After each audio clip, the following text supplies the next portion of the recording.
2019 के महाराष्ट्र विधानसभा चुनाव के बाद नए नए चाणक्य बने लोग अब महाराष्ट्र बीजेपी के चाणक्य सीएम देवेंद्र फडणवीस के आगे नतमस्तक हैं। दर्शकों, महाराष्ट्र का सियासी समीकरण बदल रहा है क्योंकि कहीं न कहीं उद्धव ठाकरे को लगने लगा है कि बिना हिंदुत्व का सहारा लिए उनका कुछ नहीं होने वाला है।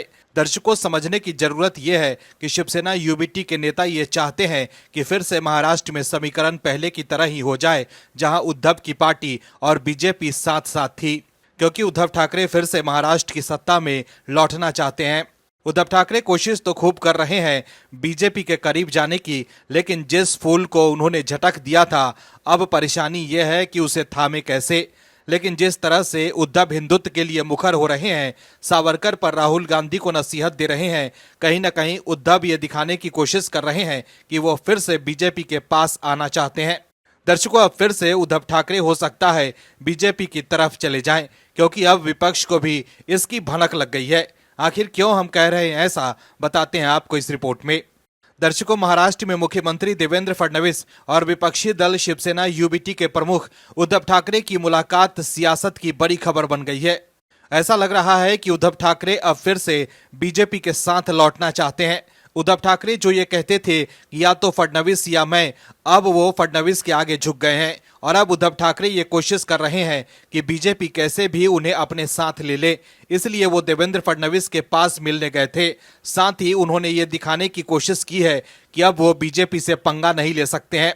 वहीं अब एमबीए नेता को भी उद्धव ठाकरे पर शक होने लगा है कि उद्धव अब बीजेपी की तरफ होते जा रहे हैं और कभी भी बीजेपी के साथ जा सकते हैं। दर्शकों, उद्धव ठाकरे की सीएम देवेंद्र फडणवीस से मुलाकात पर समाजवादी पार्टी के महाराष्ट्र प्रमुख अबू आजमी ने निशाना साधा है। उन्होंने कहा है कि उद्धव ठाकरे उसी रास्ते पर जाना चाहते हैं जिस रास्ते पर बीजेपी है। सपा नेता अबू आजमी का कहना है कि महाराष्ट्र में जो भी मुख्यमंत्री बनता है, हम सभी अपने काम लेकर उनसे मिलने जाते हैं।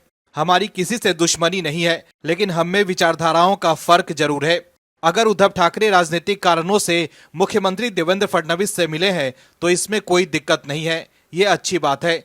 हालांकि मैं देख रहा हूं कि विधानसभा में उनकी सीटें कम हुई है, तो वो कहने लगे हैं कि वो हिंदुत्व के मुद्दे को लेकर चलेंगे। अबू आजमी ने कहा कि मुझे अफसोस इस बात का हुआ है कि एक सेकुलर अलायंस बनाने के बाद कहा गया है कि 6 दिसंबर को अयोध्या में बाबरी मस्जिद का जिन्होंने विध्वंस किया था, उन्हें बधाई। अगर उनकी पार्टी के किसी नेता ने कहा है तो उन्हें रोकना चाहिए था, लेकिन उन्होंने नहीं रोका।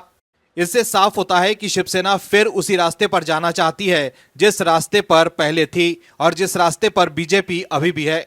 दोनों की विचारधारा एक ही है। अब उद्धव ठाकरे क्यों मिले हैं, कुछ दिनों बाद पता चलेगा। तो देखा आपने कैसे विपक्ष के नेता को भी अब उद्धव ठाकरे पर शक होने लगा है कि अब वो बीजेपी के साथ जाने के लिए बीजेपी को सिग्नल दे रहे हैं कि उन्हें माफ कर बीजेपी अपने साथ ले ले। तभी तो बीजेपी को आंख दिखाने वाले उद्धव ठाकरे अब अचानक बदल गए हैं और सीएम फडणवीस के पास जाकर उन्हें बुके दे रहे हैं। चुनाव के नतीजों के बाद उद्धव ठाकरे काफी भड़के हुए थे और ईवीएम पर आरोप लगा रहे थे। संजय राउत लगातार ये बयान दे रहे थे कि उनकी पार्टी इस नतीजों को नहीं मानती है और फिर से बैलेट पेपर से चुनाव हो।